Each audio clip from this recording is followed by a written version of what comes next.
To switch your Instagram account from a business account back to a personal account, begin by opening the Instagram app on your iPhone or Android device.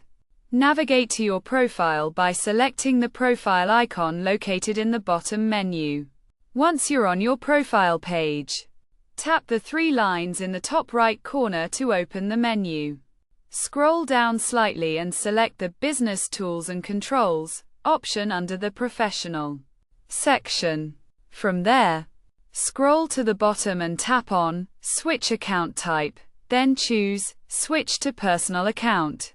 You will receive a notification warning that transitioning to a personal account will result in the loss of some promotional data and content insights associated with professional accounts.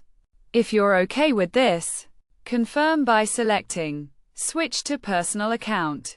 Wait a moment for the process to complete, and you'll be redirected to the Settings main page.